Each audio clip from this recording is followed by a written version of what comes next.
Agreed. I think a far more interesting way to discuss feminism then is to look at feminist scholars, including feminist analytic philosophers, which is what Brian and I have been talking about. And related to what you were just saying, the issue of autonomy, which a lot of people have written about, and the way that autonomy is correlated with communities and inseparable. That's a very complicated bunch of stuff. We should go over that because I understand what you mean. That's some complicated rhetoric. So I mean you're delving into one particular sort of argument in mainstream feminism right now, and that's the argument over what constitutes autonomy. So we should probably and the paper I think you're thinking of is the one by Andrea Westland, because we've both recently read this paper and thought I thought it was highly agreeable. Oh yeah, the paper by Westland that we're going to talk about right now is titled Autonomy in Relation. So let's just get into this sort of feminist argument now. What Westland is trying to do in this argument is something that many academic feminists are trying to do today. They're trying to just look at a topic and say, hey, how is this thing disempowering women? Or how is this causing us to think of women as less virtuous? Or how is this patriarchal? How does it support men running the society that's patriarchal? Or androcentric, which just means male-centered. How are they in this? Well, and it always makes me so happy to read these because they're always so Marxist-y sounding even when they don't try to be. I love it. So what it's going to question is something that Marxists want to question also, but I won't go on about Marxism. She's wanting to question what is autonomy and why does it seem so androcentric once we really look at it? Now, of course, autonomy is not an everyday word, so the way we'll broadly probably be using it when we're talking about it here today is in the most crude sense, and it's in the most literal sense from the etymology. Auto means self, nomos means rule, so self-rule, it means self-rule. How autonomy, autonomy?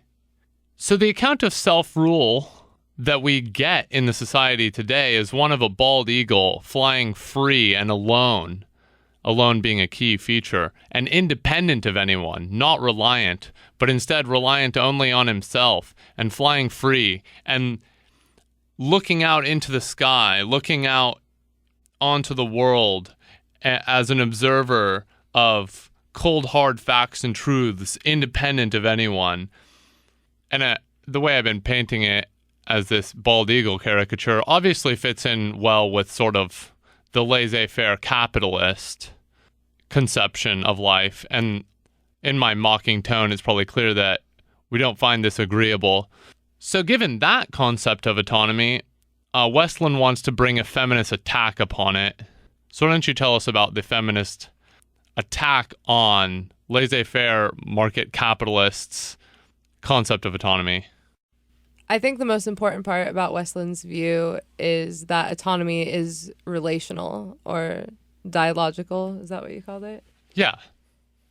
So you can't be autonomous on your own. You're only autonomous in virtue of there being other people around that you are separated from.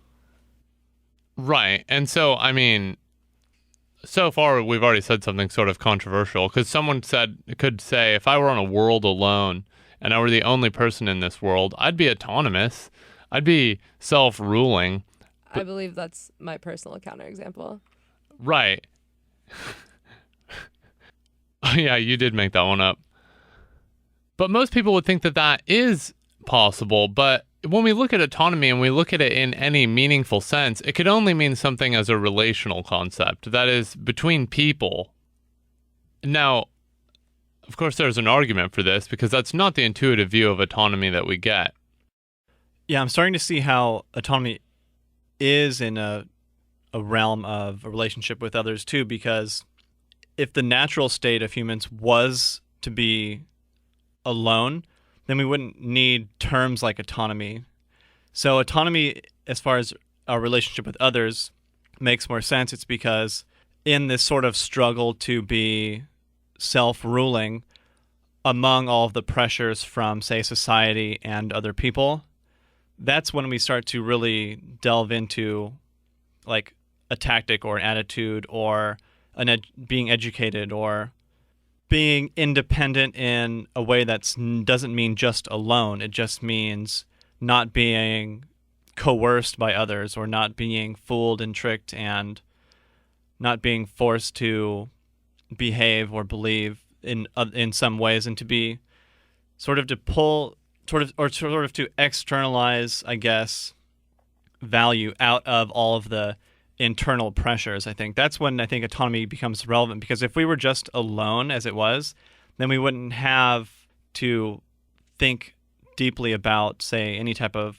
struggle or any type of self-rule, because we would just be, that would just be our default. That would be, it would be non-issue at that point if we were somehow alone.